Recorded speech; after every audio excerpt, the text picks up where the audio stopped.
Hi hello, എന്തൊക്കെയുണ്ട് വിശേഷം? നീണ്ട 4 ദിവസത്തെ ലീവാണ് ഇത്തവണത്തെ ഈദ് ഹോളിഡേയ്സായിട്ട് നമുക്ക് കിട്ടിയത്. ഇതിൽ ഈ 4-മത്തെ ദിവസമാണ് ഇന്ന്. ശരിക്കിനുണ്ടല്ലോ ഈ 3 ദിവസം എങ്ങനെ കഴിഞ്ഞു എന്ന് മനസ്സിലാവുന്നില്ല. 4-മത്തെ ദിവസം എത്തിയപ്പോഴേക്കും ഇത്ര പെട്ടെന്ന് ലീവ് കഴിഞ്ഞോ? നാളെ ഓഫീസിൽ പോകണം, back to work, back to school, എല്ലാ കാര്യങ്ങളൊക്കെ ഉണ്ട്. ഈ ഒരു ദിവസം ഒന്നിനും തികയാത്ത പോലെയായിരുന്നു. ഒരുപാട് ജോലികൾ വീണ്ടും ചെയ്തു തീർക്കാനുള്ളതുപോലെ. എന്തായാലും രാവിലെ തന്നെ എണീറ്റു. രാവിലെ എന്ന് പറഞ്ഞാൽ ഒരു 10 മണിയൊക്കെ ആയിട്ടോ. രാവിലെ തന്നെ എണീറ്റ് പിന്നെ ബ്രേക്ക്ഫാസ്റ്റ് ഒന്നും വലുതായിട്ട് ഉണ്ടാക്കാൻ നിന്നില്ല. ഡയറക്റ്റ് ലഞ്ചാണ് മെയിനായിട്ട് നമ്മൾ കഴിക്കാൻ നിന്നത്. ലൈറ്റായിട്ടൊരു കട്ടൻ കാപ്പിയും മിച്ചറും ഒക്കെ കഴിച്ച് ഇതുണ്ട് ഈ പൊരി വെയിലത്ത് തുണിയൊക്കെ വിരിച്ചിട്ട് വന്നു. അങ്ങനെ കുറച്ച് നേരം മോളെയും കൊണ്ട് കളിപ്പിച്ചുകൊണ്ടിരുന്നു.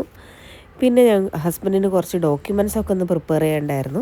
അപ്പം ഞാനതിങ്ങനെ അറേഞ്ച് ചെയ്ത് വെച്ചുകൊണ്ടിരിക്കുകയായിരുന്നു. അതിൻ്റെ ഗ്യാപ്പിൽ സുൽത്ത് വന്നിട്ട് എന്നെ ഹെൽപ്പ് ചെയ്യാമെന്ന് പറഞ്ഞു. അവൾ എന്നെ ഡേറ്റൊക്കെ നോക്കി അറേഞ്ച് ചെയ്യാൻ ഹെൽപ്പ് ചെയ്തു. അതിനുശേഷം ഞങ്ങൾ ലഞ്ച് ടൈമായി. ഈ തലേന്നത്തെ ഫുഡ് തന്നെയായിരുന്നു. ചോറും മീൻ കറിയും മീൻ വറുത്തതും ചീരത്തോരനും ഒക്കെ കൂട്ടി നല്ലൊരു ലഞ്ച് കഴിച്ചു. ഞാൻ വീട്ടിലുള്ള സമയം എപ്പോഴും ഞാൻ സുൽത്തൂന് വാരി കൊടുക്കാറാണ് കേട്ടോ. അവൾ ഒരു പ്രാവശ്യം ചോദിക്കും വാരി തരുമെന്ന്. അപ്പം ഞാൻ പെട്ടെന്ന് നോ പറയാറില്ല. ഞാനില്ലാത്ത സമയത്ത് അവൾ തന്നെയാണ് വാരി കഴിക്കുന്നത്. അവൾ വാരി കഴിക്കാത്ത കുട്ടിയൊന്നുമല്ല. പക്ഷെ എനിക്കെന്തോ അങ്ങനെ വാരി കൊടുക്കുന്നതിനോട് എനിക്കൊരു സന്തോഷം തോന്നും കേട്ടോ. അതിനെപ്പോഴും ഹസ്ബൻഡ് വഴക്കാണ്, വലിയ കുട്ടിയായി വാരി കഴിക്കണം എന്നൊക്കെ പറഞ്ഞിട്ട്. നമ്മളില്ലാത്തപ്പോൾ അവർ തന്നെയല്ലേ വാരി കഴിക്കുന്നതും എല്ലാം ചെയ്യുന്നതും. നമ്മളുള്ളപ്പോഴല്ലേ ഇങ്ങനെ വാരി കൊടുക്കാനും ഒക്കെ ഇച്ചിരി കൊഞ്ചിക്കാനും ഒക്കെ പറ്റുള്ളൂ അല്ലേ. അതാണ് ഹസ്ബൻഡ് പറഞ്ഞുകൊണ്ടിരിക്കുന്നത് വാരി കൊടുക്കുന്നതിനെക്കുറിച്ച്. നിങ്ങളിപ്പോഴും കുട്ടികൾക്ക് ഇങ്ങനെ വാരി കൊടുക്കാറുണ്ടോ? ഞാൻ എൻ്റെ ഉമ്മച്ചി വരുമ്പോൾ എൻ്റെ ഉമ്മച്ചി എനിക്ക് വാരി തരാറുണ്ട്. പിന്നെയാണോ ഞാൻ വാരി കൊടുക്കുന്നതെന്നാണ് ഹസ്ബൻഡിനോട് ചോദിക്കുന്നത്. അങ്ങനെ ഫുഡൊക്കെ കഴിച്ച് വൈകുന്നേരം ആയപ്പോൾ സുൽത്തൂന് നാളത്തേക്ക് കുറച്ച് ഹോംവർക്കും കാര്യങ്ങളൊക്കെ ഉണ്ടായിരുന്നു. അതൊക്കെ ചെയ്യിപ്പിക്കുകയാണ്. ഞാനിങ്ങനെ പറഞ്ഞുകൊണ്ടിരിക്കുകയാണ്, സമയമല്ല, പെട്ടെന്ന് കിടക്കണം, നാളെ നേരത്തെ എണീക്കാനുള്ളതാണ് എന്നൊക്കെ. പക്ഷെ അവളതൊക്കെ സമയത്തിന് ചെയ്യുന്നൊക്കെ ഉണ്ട് കേട്ടോ. എന്നാലും നമുക്കൊരു ബേജാറുണ്ടാവില്ലേ. അങ്ങനെ വൈകുന്നേരത്തെ ചായയൊക്കെ കുടിച്ച് കഴിഞ്ഞതേ പിന്നെ ഞാനെന്ത് നേരെ അടുത്ത സെക്ഷനിലോട്ട് പോയി.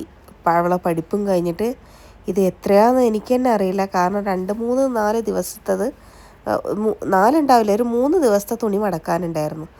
അതെല്ലാം ഞാനും അവളും കൂടെ മടക്കി വെച്ച്. കാരണം ഇനി അങ്ങനെ വെച്ചാൽ ശരിയാവില്ല. കാരണം വർക്കിംഗ് ഡേയ്സിൽ നമ്മൾ ഇതേപോലെ ഡ്രസ്സ് ഇങ്ങനെ വെച്ചാൽ നമുക്കത് വളരെ ബുദ്ധിമുട്ടാകും. അതുകൊണ്ട് ഞാനതെല്ലാം ഒന്ന് മടക്കി വെച്ച് ഇനി അവസാനത്തെ പണി എൻ്റെ സുൽത്തൂൻ്റെ യൂണിഫോം തേക്കലാണ്.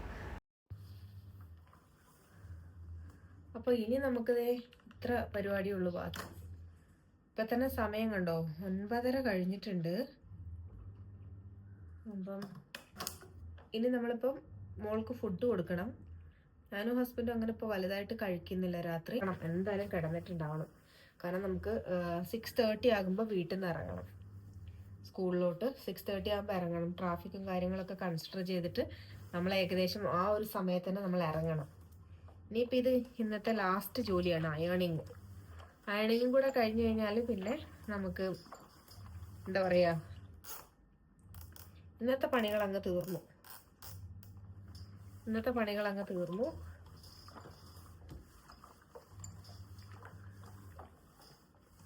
ഇങ്ങനെയാണ് ഓരോ ദിവസവും നമുക്ക് തീരുന്നത്.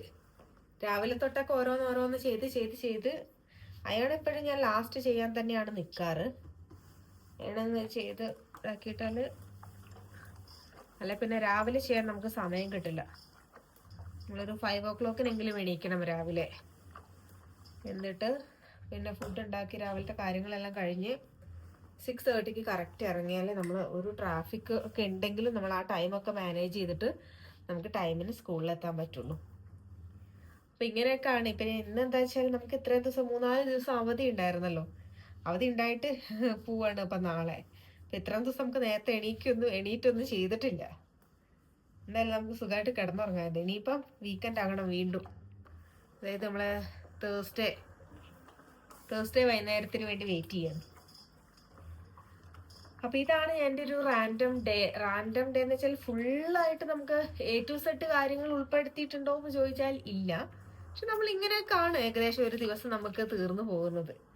സോ എൻ്റെ ഈ വീഡിയോ ഇഷ്ടമായിട്ടുണ്ടെങ്കിൽ നിങ്ങൾ എന്നെ ഒന്ന് ലൈക്ക് ചെയ്ത് സബ്സ്ക്രൈബ് ചെയ്ത് സപ്പോർട്ട് ചെയ്യണം. അപ്പൊ ഇനി പുതിയൊരു വീഡിയോയിൽ കാണാം. താങ്ക്